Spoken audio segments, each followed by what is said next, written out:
Здраво на сите кои што се дел Христијански центар 490, здраво на сите оние кои што ќе слушате оваа проповед, или пак неделна доза на живи зборови, кои што навистина верувам дека ќе бидат за охрабрување, како и за нас, па така и за многумина. Баш ми милост имам таа чест, ако можам да кажам, да поразговарам или пак соопштиме нешто за Божјото Слово со вас, пасторе, Христијански центар 490, кој што пред околу 5 години, ако можам да кажам, вие бевте тие што ми придовте, ако можам повторно да кажам, да се изразам, вие бевте тие што ми подадовте рака, да навистина се подлабоко го спознавам Исус, па се така до ден денес, па и од денес па натака. Така да фала му на Господ, фала ви на вас, пасторе, за тоа тогаш, и што денес сум дел Христијански центар 490. Супер. Ајде, добар ден и од мене. Добродојдовте на, како што кажа Гого, дневната доза на проповед на Христијански центар 490. Веруваме дека можеби ќе биде и последна во ваков вид карантинска проповед, како што ги имаме наречено, зашто најверојатно веќе од наредната недела ќе можеме да се собираме веќе во нашите цркви, во нашите неделни богослужби. Но ајде за тоа покасно ќе добиете сите подетални информации во текот на оваа престојна недела што ни следува. Ајде сега да се концентрираме за нешто што денеска сме заедно со Бога, тоа е да споделиме дел од Божјото Слово, да едноставно го донесеме до вас блиску, она што не само ние го размислуваме, она што силно веруваме дека Бог нас ни го зборува. И како што кажа Гого, јас Гого сакам само да те охрабрам во делот дека навистина можеби ја пред 5 години сум ти пришол и сето тоа тргнало во некој правец како што е сега, но ако нешто направил некој во твојот живот е тоа твојот Бог, исто тоа и мојот Бог. Така да фалам на Господ што навистина си дел од Христијански центар, навистина си дел од мојот живот, од животот наш, мој на Данче. Едноставно имам високо мислење за тебе и ајде вака, ако согледувам нешто кај тебе во последно време е тоа дека навистински овој карантин Бог го искористи во тебе, во твојот живот, да те изгради, да те гради на едно повисоко ниво на познавање на Бог, на познавање на самиот себе и на спознавање на луѓето. Така да благодарам на Бог што навистински можеме да гледаме како луѓето околу нас растат и тоа да биде нашата радост. Самиот Исус кажува дека, самиот Павле кажува дека радоста што за да можеш Исус да го претрпи крстот, радоста за да можеше Павле да претрпи се што претрпи, беше луѓето пред него. И така да, моја радост е, навистина, кога ќе видам човек како тебе, веќе станува и маж, да едноставно напредува така и во Словото, и во животот, да напредува во се она што и самиот Јован не повикува да напредуваме. Така да, уште еднаш браво за тебе, но и браво за делото на Бог во тебе. Да, фала ви, пастор, навистина за убавите зборови. Верувам дека навистина се тие зборови на живот, зборови на радост, бидејќи секој еден човек кој што споделува зборови, кој што му верува на Бог, верувам дека тоа е за убавината на сите. Така да пред да почнеме, сакам да кажам дека јас лично верувам дека живееме во време во кое што повеќе од цени ни е потребно да зацврсти нашата силна вера во Господ и доверба да зајакнеме и да истраеме во нештото. Така да, во контекст на тоа би сакал да споделам една реченица која што верувам дека е дадена од Светиот Дух да ја практикува секој еден човек, бидејќи кој е нешто дадено од Светиот Дух, тоа е невозможно да не се примети, се чувствува, едноставно врие во нас. Па во тој контекст би сакал да ја поздравам и пасторот на Христијански центар, Даниела Танеска, кој што со една следна нејзина изјава. Вели вака: верата е таа која што ќе не турне во авантурите, но довербата е таа која што ќе донесе стабилноста за да можеме ние сите да поминуваме низ тие дадени авантури. Јас оваа реченица навистина ја земам во моето срце и како што кажа, верувам дека е дадена од Светиот Дух да ја практикува секој еден човек. Амин. Да, слава му на Господ Исус. Амин. Да, таа реченица најверојатно ќе стане славна и веќе славна, така да навистински ние не само со Даниела што збореме и пред тоа со Зоран и сите овој период зборуваме за таа вера и за таа доверба во нашиот Бог, зашто е неминовно.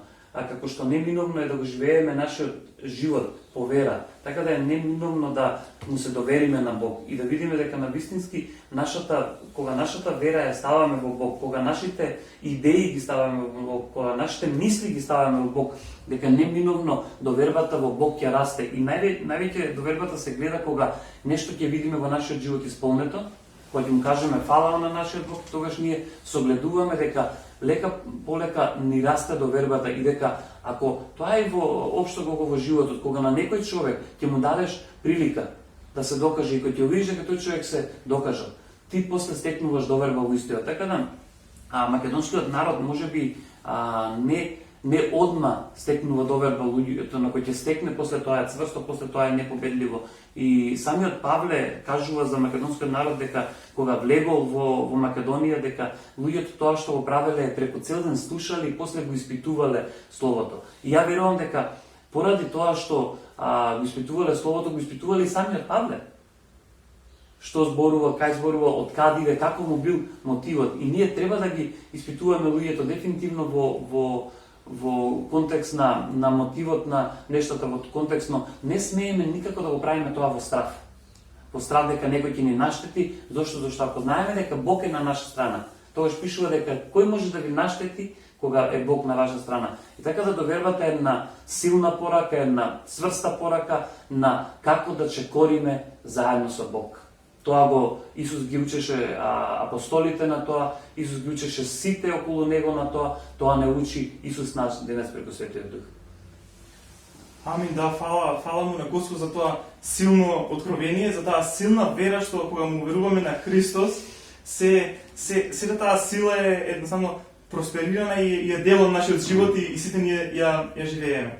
Па така денес би можеле да започнеме. Би сакал тоа сме тука. Така да.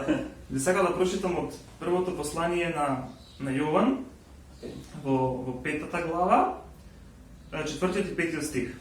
Вели: зашто се што е родено од Бог го навладува светот. И ова е победата која го победи светот. Нашата вера. Потоа во 5 стих вели: кој е тој што го победува светот ако не е оној кој верува дека Исус е Божиот син? Тоа дефинитивно Бог ни кажува дека и ние самите сме победници со Исус. И ние носиме победата заедно со него. Тоа дефинитивно и ние го победивме светот со помош на Господ Исус Христос. Тогаш и ние сме победници заедно со Исус Христос, кој што ни е нашето се, нашето движење во животот со помош на Светиот Дух и на вистина е убавината на животот Исус Христос. Амин. Дефинитивно е тој нашата сила, нашата моќ која што не одржува секој ден па и денес. Да, нашата вера ако е втемелена во Христос, ако му веруваме, нему да секоја една поставка во нашиот живот не само што го победи светот, туку и победи околината во која што живееме. Дефинитивно. Амин, да. Би сакал да кажам, како што кажав, не само што не победи светот, туку и не победи самите нас, да се понизиме и да кажеме: да, Господи, ти си единствениот Господ и Спасител Исус Христос и ние се одлучивме тебе да ти веруваме. Дефинитивно со самото тоа кога што ајде вака ќе почнеме некако по редослед. Инаку Јован е апостолот на љубовта. Апостол на љубовта, ако читаш Евангелието, ќе согледаш тој божествен како се вика божествен карактер на самиот Исус. Значи Евангелието, но ако согледаш во посланието на Јован, ќе видиш дека Јован многу практично, многу на практичен начин ја опишува љубовта и Јован имал потреба од тоа. Во времето кога Јован ги пишува овие посланија, кога се пројавуваат многу лажни учења, многу лажни пророци за кои Исус цело време им зборуваше и им пророкуваше, им проповедаше да внимаваат на тие лажни учења. И Јован се соочува со такви лажни учења и затоа низ целите негови посланија он има потреба да ја потенцира која вера. Дека таа е верата што Христос се донесе, да потенцира како Христос е дојден. Дека Христос дојде пред тоа, ако читаш ќе видиме дека Христос кажува како да ги препознаваме дури духовите. Дека секој дух што кажува дека Христос дојде и по тело е Божи дух.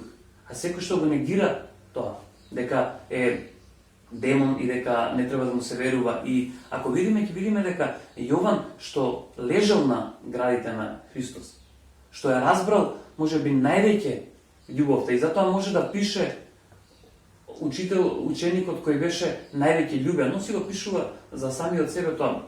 И видиме дека сега на еден практичен начин е доведува љубовта и на еден практичен начин е доведува победата, она што зборуваш ти. И во 4 стих пишува, ајде ќе го прочитаме пак, зашто се што е родено од Бог го надвладува светот и ова е победата која го победи светот, нашата вера. Да. Но дали во 5 стих вика кој е тој што го победува светот, ако не оној кој верува дека Исус Христос е Божиот Син. Така да, ние прво вака да се разбереме, иако тука пишува нашата вера што е добиена од самиот Христос. Во Евреите 12 глава 2 стих пишува дека Он, Христос е авторот и усовршителот, или во некои преводи довршителот на нашата вера. Што значи тоа? Ако Он е авторот, Он ги има авторските права. Така да ги немаме ние авторските права врз сето тоа. Ние што? Ние добиваме дар од авторот, од оној што ја создал верата, оној што... Пази, дури верата, ја верувам дека многумина ќе согласат, верата не е создадена да биде на небото. На небото ќе нема потреба од вера. Зошто? Зашто лице во лице ќе го гледаме него. Верата е создадена, значи Бог кога не замислил, кога ги создал Адам и Ева, кога не замислил уште и пред создавањето, рекол на овие луѓе ќе им дадам вера. Ќе им создадам и вера за да можат да имаат контакт со мене, контакт со живиот Бог. Така да, ако Исус е авторот и довршителот на верата, тогаш не само што не трга од притисокот, него ни улеснува, дека не треба ние да создаваме со наши напори вера, него што треба? Нашите напори да ги ставиме да живееме по верата на Христос. И тоа вика е вашата победа. Што е нашата победа? Да спознаеме дека не сме земни, дека кога го примиме Христос, ние станаме духовни битија, дека веруваме во Христос и дека Он го победи светот. Кога тука се зборува за светот, тука се користи грчкиот збор космос, каде што не опфаќа само универзумот, не опфаќа само она што ние го знаеме за земјата или за целиот космос, она што луката, но го оди нешто подлабоко од што се состои, од што е зафатен целиот космос. И овдека се зборува, во овој збор се зборува дека Исус немаше потреба да ги победи луѓето, зашто Он дојде да ги спаси луѓето. Така да, наши непријатели никако не се луѓето. Иако многумина знаат да кажат нашите непријатели, во мојот речник говор, во мојот речник, и ти ме познаваш за луѓето што ме познаваат, не постои зборот непријател за човек. Зошто? Зашто не можеме да ги гледаме луѓето како непријатели. Бог не ги гледа како непријатели. Зошто? Зашто ги измири светот преку Христос. И кога го измири светот преку Христос, како ние можеме да се дрзнеме сега да кажеме дека луѓето ни се наши непријатели, оние што не го познаваат Бог ни се наши пријатели. Дури и луѓето што имаат погрешни учења и сваќања. Јован самиот кажува вика ќе ви се појави духот на антихристот. Значи, ние имаме непријател во духот на антихристот, ние имаме непријател во тие духовни сфери каде што ѓаволот преку лагата и преку стравот сака да допре до нашите животи, да допре до животите на нашите луѓе, блиски, подалечни. И така да ние никако не смееме во нашиот речник да користиме за луѓето непријатели. Него напротив, нашето е да ги сакаме. На едно место Павле пишува дека ние добиме сите дар на измирување. Гого. Како можеш да измируваш некого ако него засакаш истиот? Да. Така да кога тука станува збор за зборот космос, станува збор за она што владее со светот. Тоа е похотата, тоа е страста, ниските страсти, тоа се гревот. И ако читаме понатаму, може да одиме зашто Библијата секогаш мора да се чита во контекст за да ја добиеме целата слика и целата представа. Вика, тој е оној кој дојде преку вода и крв, Исус Христос, и не само преку вода, туку преку водата и преку крвта. А Духот е оној кој сведочи, зашто Духот е вистината. Зошто? Тројца се кои сведочат, духот и водата и крвта. Не знам дали памтиш кога Никодим, човек во веќе поодминати години, човек учител на законот, ги разбираше многу работи и моди на Исус му вика, учителе, како можеме да влеземе во Божјото царство? И он тогаш му објаснува што сега Јован го објаснува. Исус му вика, само ако се родиш од озгора. Затоа и во мислам дека во Евреи, не, во Римјани 8 глава, Исус кажува, Павле кажува, ние сме повеќе од победници. Зашто ние сега не живееме по тело, не живееме по дух. И вика, ако примивте сведоштво од луѓе, Божјото сведоштво е поголемо, а Божјото сведоштво е што тој сведочеше за својот син. Кој верува во Божиот син, го има сведоштвото во себе. Кој не му верува на Бог, го прави лажливец, зашто не му верува на сведоштвото, зашто Бог го даде за својот син. Еве го што ја кажувам дека Јован постојано имал потреба поради лажните учења, поради лажните доктрини да го докажува она што Христос го направи. И тоа низ текот на вековите се повторува. Ние ни текот на вековите имаме, посебно во 3-тиот век, па и сега, па имаме лажни доктрини, лажни учења што се многу блиски до вистинските. Тука Јован се бори против едно учење што се нарекува гностицизам. И неговите приврзаници се нарекуваат гностици, каде што било многу блиско до учењето на Јован, на Павле, на Петар. Но едноставно го занемарувало дека Христос дојде и по тело и кажува, не е важно што правите со телото, важно е со духот само да му се предадете на Бог. Но ние знаеме, затоа Јован кажува, духот нас сведочи дека сме од крв, сме од тело и дека и Христос дојде во тело. Зошто го? Зашто они го користеле тоа за секакви глупости. Едноставно не е битно што правиш ти преку тело, него е битно дека со духот веруваш во Бог. Но ако го спознаваме вистинското христијанство, вистинското дело на крстот што Христос го направи, ќе видиме дека Христос дојде токму тоа и таа негова победа. Ако неговата победа е дека дојде да го победи, да ја победи похотата, гревот на светот. Гревот што не оттргаше од самиот Бог. И ако одиме на победа Гого во Библијата има толку многу победници спомнувано, се почнувале со големи стравови. Гидеон е еден од можеби најголемите победници и најголемите восководци кои се опеува низ текот на историјата. И ако го читаш за Гидеон, ќе видиш дека он бил толку плашлив на почетокот, што едноставно кога Господ му кажал дека преку него ќе го победи непријателот, ќе го порази во битка, он избегал и се уплашил. Но Бог е Бог добар и Бог не прави нешто на сила, него ни дава работи за да можеме да ја стекнеме онаа што збореме таа доверба во него и да можеме да реагираме, а никако да се плашиме. И прво, од кога се убедиле со Гидеон со Бог дека Бог е на негова страна, знаеш ли прво што направил Гидеон? И ова е голема поука за сите нас, што ние треба да направиме кога согледуваме дека Бог не повикува да одиме и да извојуваме некоја победа во нашиот живот. Гидеон тоа што во животите на другите, Гидеон тоа што првично го направил Гого е ги тргнал сите безбожни или они во тоа време ги викале други богови. Едноставно имале скулптури од дрва, од секаде што се молеле на нив. Он прво што направил? Прво е тргнал духовната атмосфера. Ја сменил. Тргнал и рекол, ова веќе не важи, ние ќе му веруваме на вистинскиот Бог. И така да првично ние сме повикани не само како луѓе што, нели, ако можем да кажем за нехристијани, тоа значи понекогаш и за нас христијаните. Не дека ние даваме чест на други богови, но знаеме нашиот живот, твојата младост, да стане Бог во твојот живот.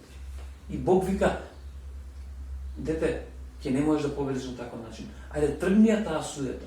Тргни ги сите тие работи што те отргаат од вистинскиот пат на кој јас сакам да те носам. И ќе ја видиш победата. И Гидеон прво што прави е менјава таа духовна атмосфера. После што прави, станува доверлив во Бог, но и легитимно е и понатаму продолжува да се плаши. и зима можеби 3000 луѓе војска. И Бог не му кажува одма за да не го уплаши. И одејќи на кај битката, на еден од кладенците, Бог му се објавува и му вика: ќе оставиш војската, само 300 ќе земеш. Гидеон, ама како, знаеш? Само има и доверба во мене. И она што Бог му го кажа на Гидеон пред тоа, и што Гидеон го види исполнето, тоа му направи, му доверба во него дека добро, окей, Господе, ќе ги оставам. Оди понатаму на друг кладенец, му вика: сега и овие ќе ги оставиш само со 10 ќе одиш. Ама Господе, не е можно, вика, како тоа со 10 ќе победам толкава војска. Само верувај ми, верувај во мене. Ова што зборувавте до сега е навистина ушина потврда за тоа, уште една навистина доверба во Господ, дека и понатака треба да му веруваме во животот, за сите тие претходно што биле работи, што Господ ги правил чуда преку луѓе, навистина се уште еден доказ да му продолжиме да веруваме и понатака во живот. Така да фала му на Господ навистина што е постојано покрај нас. После размислував пред некој време, еве и ние сме сведоци на тоа дека многумина луѓе знаат да ни кажат не ве бива, посумајќи нели понекогаш и нашите родители. Не ве бива, не го можете вие тоа. Но да, го можеме, Бог вели дека можеме. Кој сме ние да кажеме дека не можеме? Бог вели: вие сте моите омилени чеда. Тогаш да му веруваме нему и со таа вера и таа доверба, како што зборуваме, да истраеме во нештата, како што ви кажате вие, сите тие примери кои што порано истраеле и другите во нештата. Така да зашто нема никој, верувам, дека кој што подобро го знае човекот од самиот креатор, а тоа е Господ. Пајде сега ние да се одлучиме дали ќе веруваме на вистината, која што ја кажува Господ, или пак лагата од овој свет. Да, човекот кога ја создал куќата, знаел дека ќе биде за живење. Поради тоа што секој од нас кога создава нешто, ја знае и намената за неговото настанување, да. Но Бог кога го создал човекот, дефинитивно знаел дека ќе биде за слава негова. Зашто Бог вели: јас го создадов човекот според својот лик. Така да тогаш ние луѓето треба да му служиме на Господ целиот наш живот. Пред некој време пастор размислува за тоа исто така дали стравот му еден, не знам, најголемите непријатели на човекот. Посрувајќи од тоа, се плашам да не умрам, но Исус ги зема сите болести на крстот. За да сега ние денес живееме во полна слобода и во полно здравје, би кажал. Да живееме со целосен мир и полно здравје. Амин. Амин. Амин, да. И еве и Мојсей ни е чист пример за тоа, за сето тоа кое што некој ни вика, не го можеме тоа. Да го можеш, Бог вели дека можеме. Ако се гледаме во Мојсей, навистина е добар пример за тоа. Бог му кажал на Мојсей, тоест Мојсей на Господе, не можам да зборувам, не сум доброречив човек, нели? Ни порано не сум бил. Но јако е тој силно што Господ му го вели на Мојсей. Мојсей, кој му даде уста на човекот за да може да зборува? Оди ти и јас ќе бидам со тебе. И навистина и покрај тоа што Мојсей повторно го одбил Бог не го оставил покрај сето тоа сам Мојсей, му дал уште еден човек кој што ќе биде со него, кој што тој ќе зборува наместо него. И навистина би рекол, да видиме сигурно оно каде што не повикува Бог, и покрај сите околности да одиме во вера. Вау. Дефинитивно го. Сакам само за кратко да се навратам на Гидеон, нели, на таа победа што Гидеон издвојува, каде што Господ го од најголем плашливец, па после тоа му ја десеткуваше војската, на крај дојде до 1000, до 10 души и со тие 10 души да победи, зашто му даде многу добра стратегија. Така да нашиот живот дефинитивно треба да биде живот на стратегија од самиот Бог. Ние правиме стратегии, правиме стратегии како ќе живееме, како ќе правиме со ова, како ќе правиме со она, и се е тоа добро, но вика, вашите планови се добри, но моите планови се уште подобри за вас. Така да, ако знаеме дека имаме во Бог подобри планови, тогаш ајде да бараме од Бог плановите. Како што самиот Соломон стана најмудар не зашто беше најмудар, зашто побара од Бог мудрост. А имаше можност да побара од Бог мудрост не зашто он беше нешто паметен, па знаеш дека само мудрост. Зошто? Зашто сите планови за храмот, сите планови како треба да раководи со неговото царство, му беа дадени од таткото. И кога ќе го знаеме ова, кога знаеме дека ние имаме планови во таткото, тогаш можеме да бараме само мудрост за тоа, и Павле вика дека и тогаш Бог Ако ви недостасува мудрост, тогаш барете му на Бог мудрост и Бог ќе ви ја даде. И така да ќе видиме дека што направи Гидеон? Прво ја смени духовната атмосфера. Што направи после тоа? Ја стекна довербата во Бог, со тоа што оставаше руно пред Бог. И после тоа, со таа доверба, чекореше, она што кажавме и на почетокот таа изјава, дека влезе во авантура, но преку таа доверба можеше да биде стабилен во таа авантура и на крај со 10 души да издвои во победа.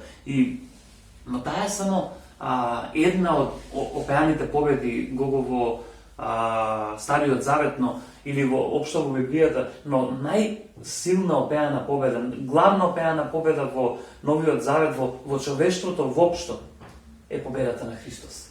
Победата на Христос на крстот, каде што Христос директно ја победи смртта. Кога сите очекуваа, кога небесата не знаеа, зашто пишува на едно место дека нас ни откриено она што од небесата е сокриено. Кога ѓаволот мислеше дека готово, ќе го убие и самиот Бог, он точно знаеше кој е Христос и готово го однесол на смртта и сега ќе ги убиен. Таму Христос, токму тогаш Христос ја донесе победата. И знаеш, Христос е единствениот победник, што донесе победа со својата крв. Не пролеа ниту една невина крв, него со својата крв донесе победа. Самиот Наполеон има изјавено дека неговото и царството на Александар биле толку големи, но не можело да бидат одржливи. Единствено одржливо царство што уште постои е царството на Исус Христос, каде што беше пролеана единствената крв, а тоа беше Христовата крв. Така да мора да ја согледаме таа победа, мора да ја согледаме каде вистински Христос победи. Христос го ја победи смртта. Пишува дека со смртта ја победи. Што значи тоа? Христос беше распнат. Самото место каде што Христос е распнат го се вика местото черепница. Место на смртта. Каде што самиот Давид е издвоил победата на Голијат. И најверојатно после тоа во записите на раната црква е пишано дека дури и Адам и Ева, првите луѓе се закопани таму. И така да можеме да видиме дури има одедно во православна црква каде што нели има икони и такви слики, ќе видиш една од иконите дека Христос кога воскреснува ги зима еден маж и жена и тоа е таа символика дека Христос ја победи смртта. Христос дојде на светот да победи гревот. Зошто? Зашто ако гледаме во 1 Коринтијани 15 глава 55 лесно за памтење ќе го спомнеме после уште еднаш. Ако гледаме во 56 стих вика сила на смртта е гревот, а силата на гревот е законот. Така да силото на смртта е гревот. Кога Христос го зема гревот, тогаш го зема, значи осилото на смртта ја зема. И затоа може да каже сега Павле да пише она што Осија го пророкувал, сега смртта каде ти е силата?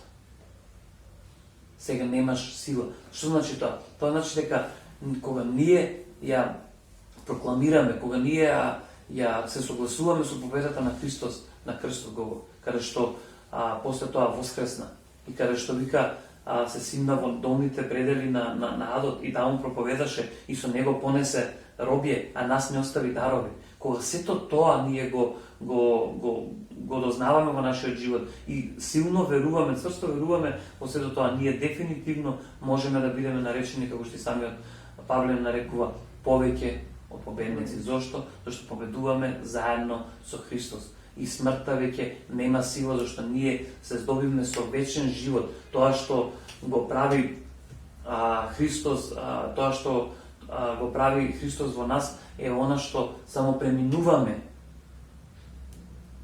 Значи ние не умираме, само преминуваме во нешто посовршено. И примерот што Христос го дава со преображението на гората, каде што ги вика тројцата ученици, каде што им покажува како уствари ќе бидеме ние на небото, така да ни е доволен пример дека ние немаме потреба да се плашиме од смрт и нешто за става ќе продолжиме понатаму. Амин, да. Алфа и Омега и почетокот и завршетокот. Би го прочитал сега Исаја 40, 31 стих и вели вака.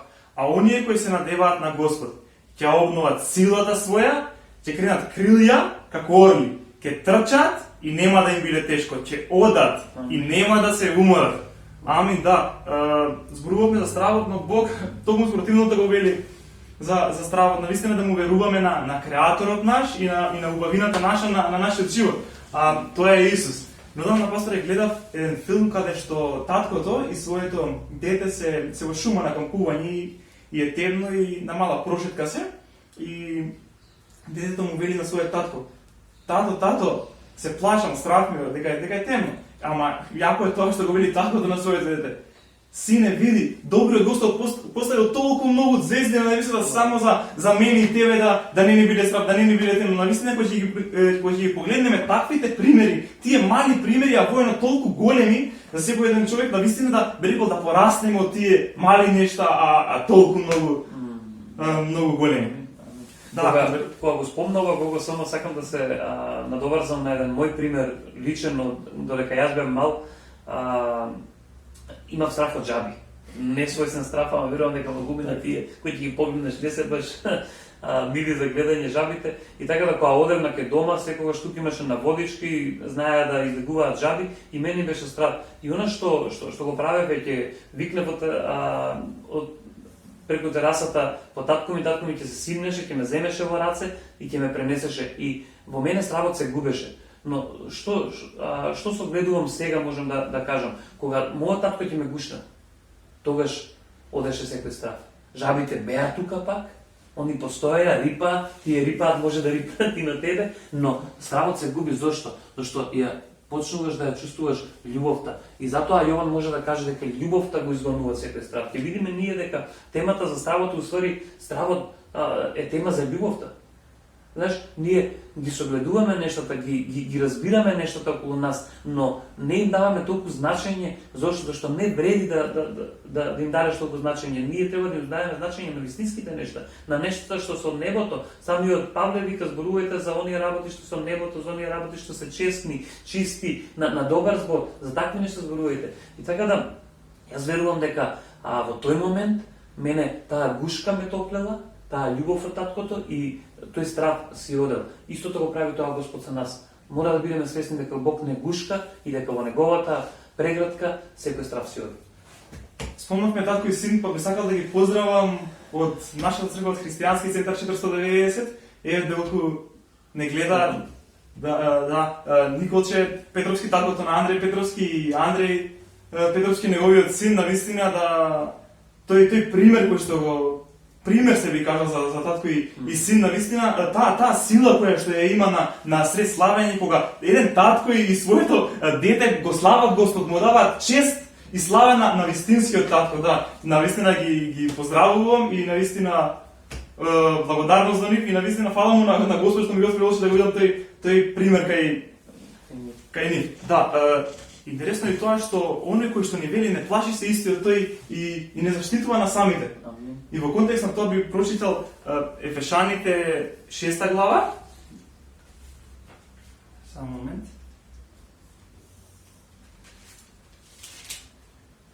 Ефешаните 6 глава од 13 до 18 стих.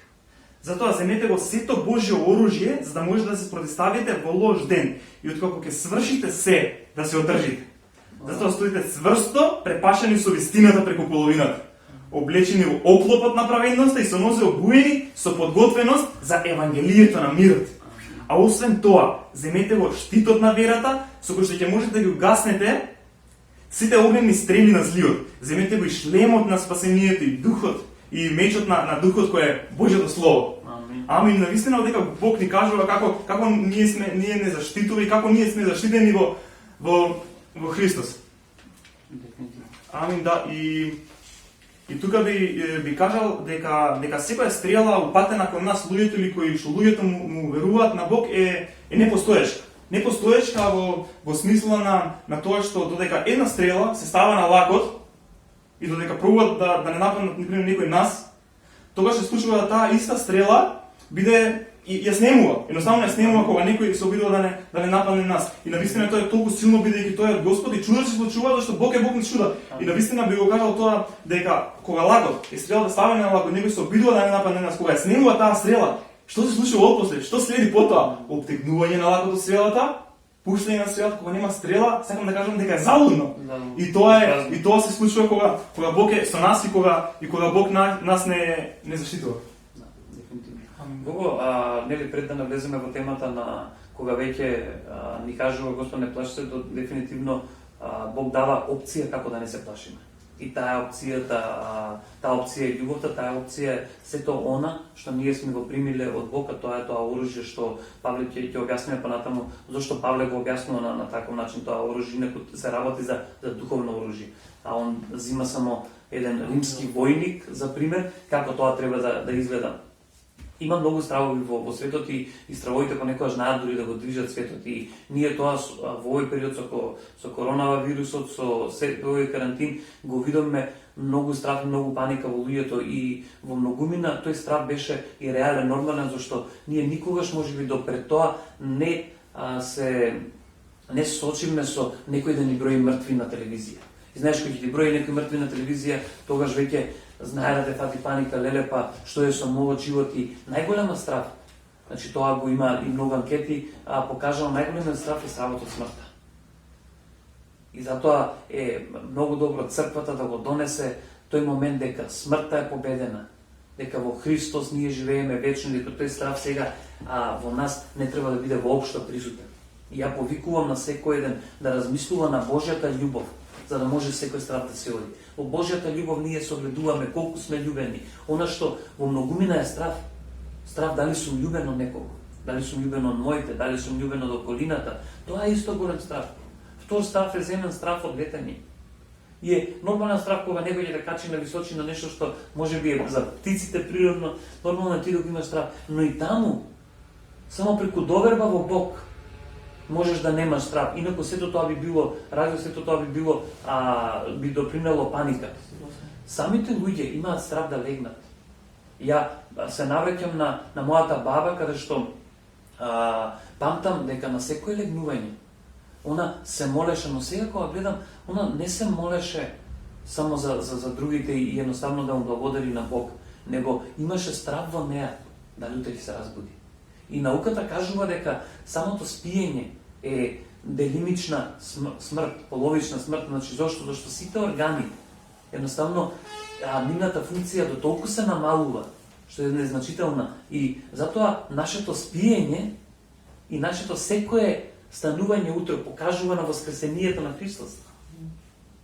Ние додека спиеме, сме во таа состојба на пола смртност, на смртност и кога стануваме, воскреснуваме. И самото тоа покажува на Христовото дело, и затоа некои луѓе не страв да легнат. И науката, медицината ги објаснува тие моменти, тие, како се вика, тие болести, тие се, но пред се во луѓето стравот доаѓа од тоа дека не знаат дали се љубени или дали не се љубени. Кога ти некој знаеш дека има што те сака толку многу, ти ќе немаш место за страх. Сигурно. И твојата паника ќе нема да постои, зашто паниката е поттикната единствено од стравот и од ништо друго. Стравот за твојот живот, стравот од околностите кои се во нашиот живот, стравот од жаните, што ги спомнаме пред тоа, стравот од се она што ни представува стравот представува казна. Затоа луѓето се плашат. Луѓето се плашат да не бидат казнети. И ајде ја прочитаме оној што го спомнаме стих во 1 Коринтијани 15:55, многу е лесен за памтење, полнота на благодата, 3 петки. Така да ќе го прочитаме и 55 и 56, каде што Павле се навраќа на зборови на Осија. Осија е старозаветен пророк што пророкува дека Христос ќе го земе стравот, дека ќе го земе гревот и дека ќе ја победи смртта. И еве го Павле вика, а кога ова распадливо, овој 54 стих, а кога ова распадливото ќе се облече во нераспадливост, ние се облекоме за нераспадливост. Ние веќе со принимањето на Христос во нашиот живот се облековме за нераспадливост. И за тоа важи за нас. И ова смртното ќе се облече во бесмртност, оно што го кажеме. Значи, нашето смртно, што беше до сега, со прифаќањето на Христос стана бесмртно. Тогаш ќе се збидне напишаното. Значи, тогаш ќе се збидне напишаното пред 700 години што беше напишано. А беше напишано: победата ја проголта смртта. О смрт, каде ти е победата? О смрт, каде ти е осилото? И гледа што вика во 56-тиот. Осилото на смртта е гревот. Осилото на смртта е гревот. Нас гревот не одвојуваше од Бог. Но Христос дојде го зема и на осилото, знаеме што е осило. Осило е на осата и на пчелата позади таа боцката што е. И Исус се скина таа боцка, да не може да боцка. Зошто? Зашто го зема гревот на крстот. И затоа може да каже: о смрт, каде ти е сега осилото? Каде ти е сега гревот да можеш да ги пецкаш луѓето? И јас го земам. Во претходните видеа во петокот кажал дека Бог вика: ја ви ги простив гревовите без да ве прашам. Ви ги простив гревовите заради мене, вели самиот Бог. И вика: а силата на гревот е законот. Законот, евреите, преку законот можеа да препознаат колку се грешни. И затоа нас не требаше искупител. Затоа нас не требаше избавител.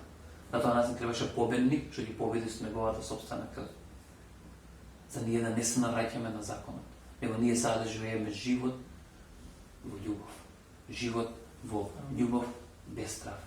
Така да, колку и да се стравови во човечкото, ова е голема тема, можеме да зборуваме за страво, за сите оние стравови што се преувуваат од детството, што се мемории на тоа што ни се случувало во детството.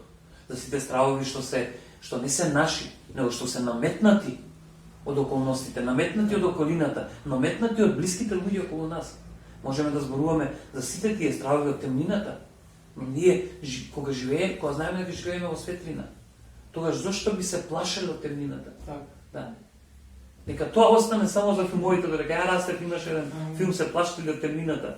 И на вистински многу од филмовите се направени, идеите не се Божи и се направени да внесат таков страх во луѓето, што и страх може да биде после тоа да заземе голем простор и голем дел од твојот живот.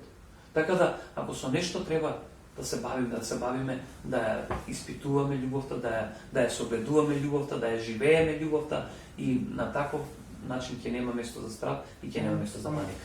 Јас навистина верувам дека ние сме светлина заради Христос и онему каде што одиме ја носиме светлината во нас, поради Светиот Дух кој што живее во нас. Навистина го верувам тоа цврсто и како што кажав, секаде каде што одиме ја носиме светлината заради Христос, заради таа вечна слобода која што живее во нас и вечно сме слободни со Исус. Пасторе, фразата не плашете се во Библијата се спомнува 365 пати, да знам таков податок, што навистина Господ размислувал за тоа дека правил се до детал. 365 пати кога што има година, кога што има и денови во годината. Да секој ден од нас луѓето си земе заедно, не плаши се во еден ден и да продолжи. И јас не се плашам, станувам, не се плашам и чекорам. За секој еден човек навистина да го прими тоа во срце и да го живее и да го практикува. Секој еден ден да и понатака. Бог е навистина само да тргнеме најголемиот страв од луѓето, исто така е стравот од непознатото. Да. Луѓето работите што не ги познаваат имаат страв. Зошто? И затоа христијанството е авантура. Не секогаш дека ние ќе ги согледуваме нештата, дека ќе знаеме се што ќе доаѓа од таму. Ама затоа е авантура дека во љубов кој ќе се пуштиме, дека ќе нема простор за страх и за паника. Зошто? Зашто имаме целосна доверба дека Бог ќе го заврши делото што го започна за нас. Затоа е он авторот и довршителот.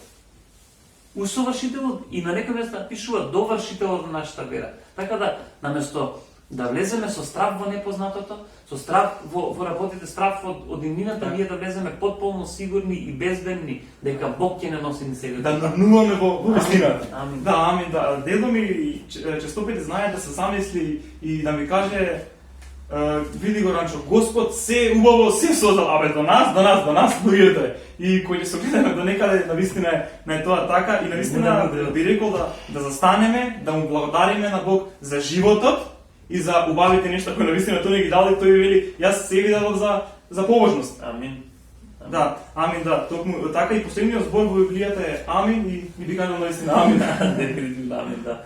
Ајде да појдеме на онаа тема што ти ја начна, дека ако некој вика не плаше, тогаш ти дава на каков начин не плаше и усвари те заштитува. И ти прочитај ни стихови каде што не е само за мене, не е само за тебе, не е само за оние што им пророкувале дека мене лично им пророкуваа пред 10 години дека ти си воин за Христос и на таков начин ќе реагираш, ти нема да се бавиш со секојдневните нешта, што така пишува Павле кога објаснува дека сме Христови воини, објаснува дека војникот не се бави со секојдневни работи, не се бави со работи рекла казала него што прави, едноставно војува тоа што е на небото, го донесува тоа на земјата. И нашата војна, нашата битка не е битка, Павле кажува, против крв и месо, него е битка против духовните началства, против оно што го кажаме, против похотата на светот, против сите тие работи. И Павле ја кажува како добра битка на верата. Таа добра битка на верата кога не зашто? Зашто прво знаеш дека во битката ќе бидеш победник, зашто Христос веќе извојува победата. Едно е ради тоа добра битка на верата, друго добра битка на верата зашто ние сме повикани во вера да се навраќаме на Христовото дело на крстот и на воскресението и таа да ни биде нас битка на верата. И таму каде што некој ќе речи не те бива, ти да извојуваш да речиш на крстот Христос каже дека ме бива. Таму каде што ќе кажеш дека си болен, ти ја војуваш твоја добрата битка на верата и кажуваш ама на крстот сум исцелен, во неговите рани сум исцелен.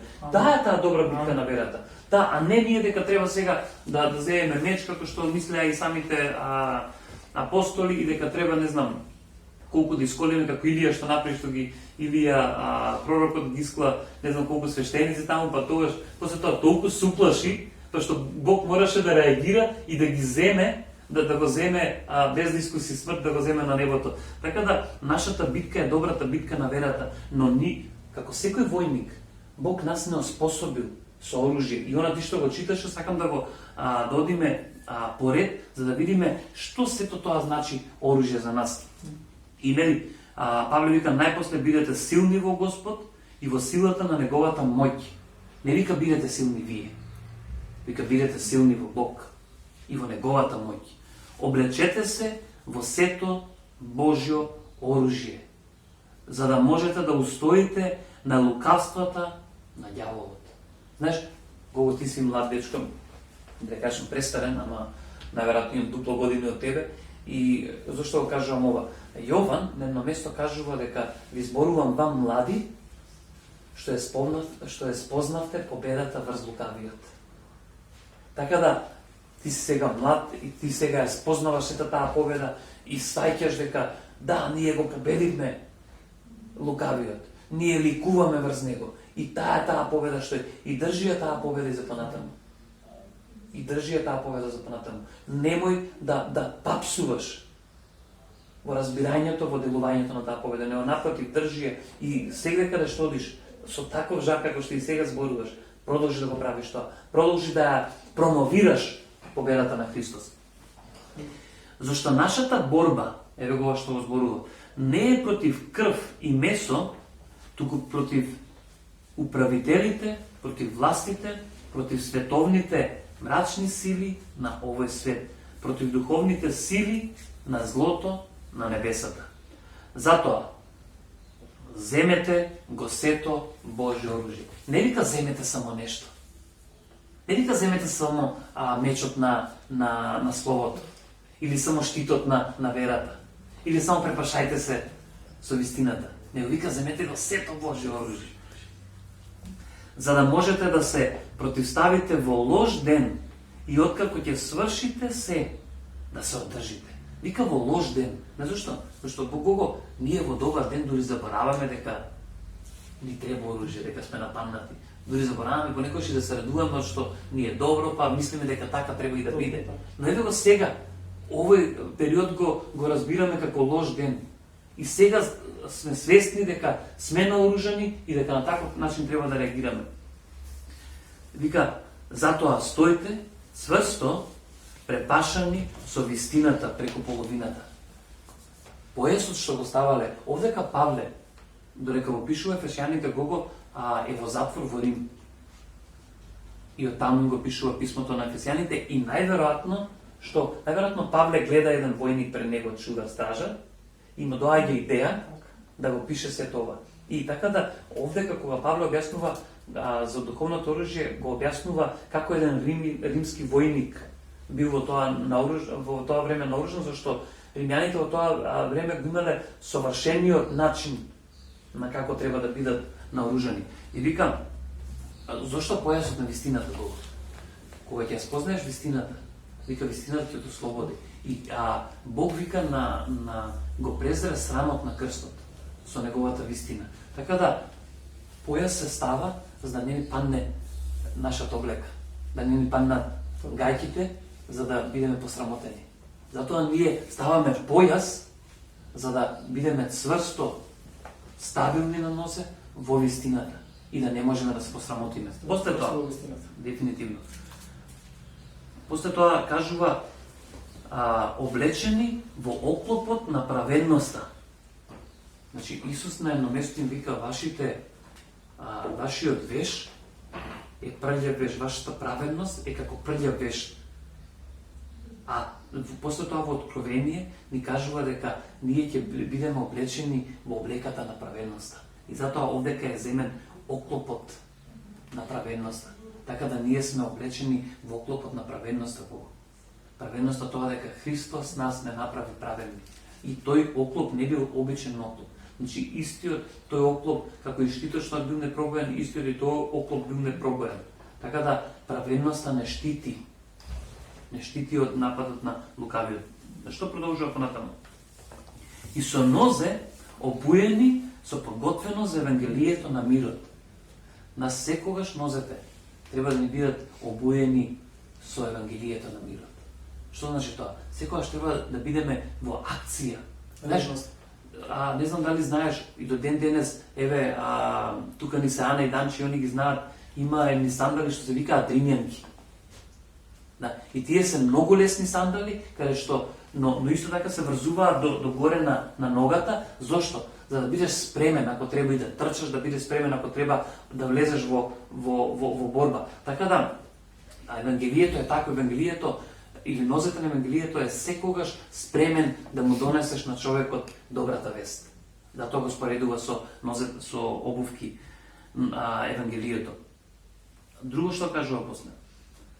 Во оклопот на праведноста, а освен тоа земете...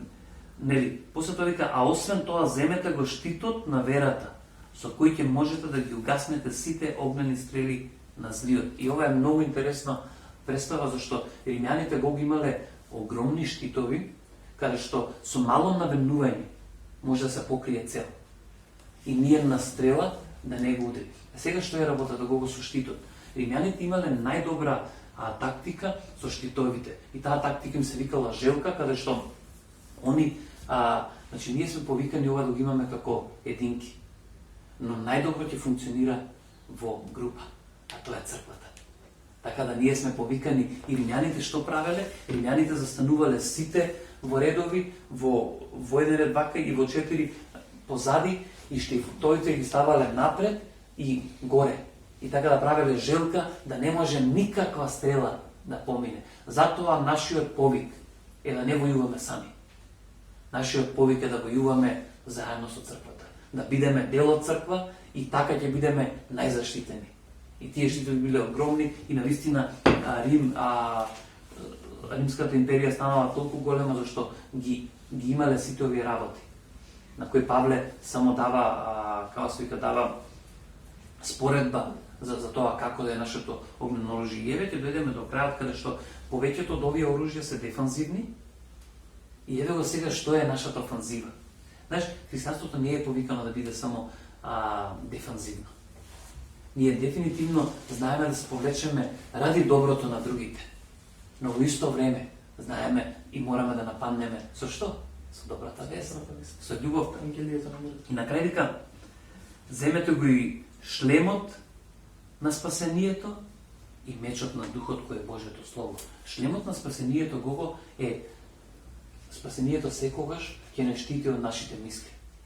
од мислите што сме нападнати, од тоа што па дали си спасен, дали се. Затоа Павле кажува, земете го шлемот на спасението, да ви бидат секогаш мислите во ред, да ви бидат секогаш мислите во доверба на Бог, да ви бидат мислите секогаш дека вие сте спасени и тоа е зацврстено и дека никој не може да ве одвои од Божјата љубов што е во Христос Исус.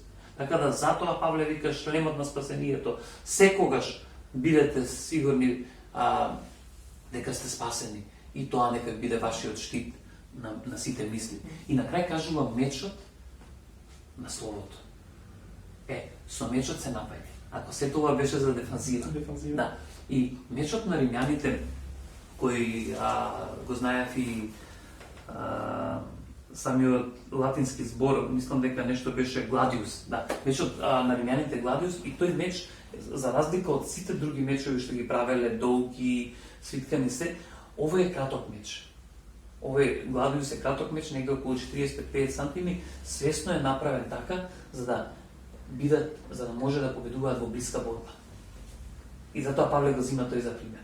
Зошто? Зошто нашата борба не е со тоа кога го носиме добрата вест. Ние не ја носиме само преку телефон, ајде ќе кажеме, дечки, окей, од тука е супер, луѓето најлесно се љубат од далеко.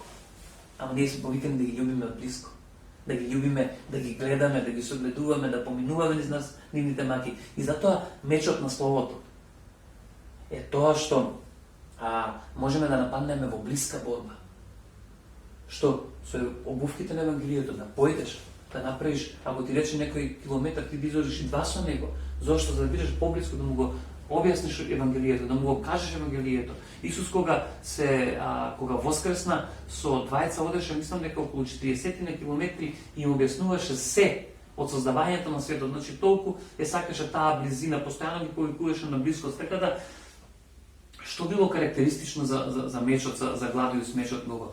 Тој бил од двете страни сосечиво и затоа на едно место после Павле кажува дека Божиот збор е меч со две острици. Значи од едната страна и од другата страна изоштен. Зошто? Зашто кога они од блиска борба се бореле, со штито заштитени, кој ќе дојде во блиска борба, кога ќе го нанесат ножот, да може што повеќе на англиски е демидж, што повеќе штета да нанесат во другиот. Зошто? Зашто кога ќе исече од двете страни и дека бил краток, можеле да го свртат. За што повеќе, така да ние сме повикани што повеќе позитивна штета во луѓето да донесеме. Што повеќе љубов да донесеме, што повеќе добрата вест да им ја доближиме. Затоа споредбата е таква со мечот. Зошто? Зашто можеме од блиска борба да им појдеме, можеме кој ќе го зариеме Божиот збор во луѓето и да го свртиме за да ги одвоиме коската од месото. Што значи тоа? Тоа значи да одвоиме она што не чини и да им го донесеме она што чини. Ете, таква е таа споредба. Со такво оружје Бог нас не дарувал и со такво оружје можеме ние да нападнеме и на такво оружје овој свет се поклонува. Јас сум дефинитивно навистина охрабрен од сите оние зборови кои што ги кажавте вие, пасторе, а верувам дека и сите се охрабрени кои што ќе го гледаат ова видео навистина, зашто Господ дава сила во тоа. Господ дава во секој еден човек кој што зборува за него сила, кој што допира и преку видео. Да, и навистина го верувам тоа и ви додал, ако видиме дека немаме причина за радост, Бог толку многу ставил причина за радост во Библијата, што навистина ќе видиме радосни секој еден ден. Како што и да не се плашиме секој ден. Токму така и како што сега во наредни часови, ако не излагаме за време на политички час, бидејќи знаеме дека ќе добиеме казна, тогаш да го славиме Господ, бидејќи знаеме неговата благодат. Амин. Да, амин. И дека ќе добиеме награда. Дека ќе добиеме награда, да. Што дефинитивно пишува дека Бог им се противи на горделивите, но на понизните им дава благодат. Океј? Ја мислам дека тука негде можеме да привршиме, да не биде премногу, едноставно кажеме толку многу работи што луѓето дефинитивно ќе му ставиме простор да ги размислуваат, да Господ ги просведочи преку тоа. Може на крај да се помолиме. Може да се помолиш на крај. Може, да. Тука ни да завршиме. Да, така, Господе, фала ти за оваа атмосфера која што настана тука, Господе, и фала ти за оваа атмосфера која што настанува тука и допира до секој еден кој што ќе го слуша ова видео и таа иста атмосфера која што е тука е на секој едно место до секој еден човек, Господе, кој што ќе слушна овие живи зборови на радост, на утеха, на мир, Господе, зашто ти си алфа и омега, ти си за почетокот и завршетокот. Фала ти, Господе, за сите овдека, Господе, фала ти за пастор Илија Таневски, фала ти, Господе, што толку многу дарови си ставил во него, што навистина се излеани преку Светиот Дух, Господи, и фала ти што навистина ги носи работите од небо до тука доле на земјата. Фала ти за секој еден човек, Господи, христијански центар 490. Фала ти за секој еден кој што го гледа ова видео, Господе, фала ти за сите убавени излеани во нашиот живот и што чекориме, Господи, и не се умеруваме, што трчаме, Господи, како што вели во Исаја, Господи, и нема да се умориме. Фала ти, Господи, за таа сила, фала за тој жар што си го надал, Господи, да гори во нас, Господи, и навистина со мудрост да им ја соопштуваме, да рекол добрата вест на евангелието во овој свет, да ги носиме тие работи од небесата во овој свет, така да, Господе, благослови ги силови кои што го слушаат ова видео, Господе, да навистина не го слушаат овие туку, навистина да ни стане жар на срцето, Господе, да навистина на Тебе да ти веруваат и многумина кои што не те познаваат, да те спознаат, Господе, токму преку овие видео, Господе, навистина благослови ги сите луѓе, фала ти за сите луѓе и фала ти што навистина сето ова си толку добар, Господе, си толку добар и ќе бидеш секогаш, Господе, фала ти за се. Амин. Амин, викалел, да. Супер, фала Богу, фала и на сите што нели се уклучите во живо да го слушате или премиерата да ја гледате во овој случај. Бевме нели спречени да се уклучиме во живо. Фала на сите што споделувате сите овие видеа, што пишувате добри коментари, едноставно продолжите тоа. Ја верувам дека сите овие видеа се за ваше охрабрување, за наше секако, но и за ваше охрабрување. Верувајте дека кога бесплатно си добил, тогаш несомнено ќе сакаш бесплатно и да даваш. И така да овие видеа нека бидат и еден мал подарок од Христијански центар за сите вас што ги слушате. Едноставно бидете благословени, останете во Божјата љубов, заштитени и не плашете се. Заедно со Бога ќе ви кажеме не плашете се. Поздрав за сите.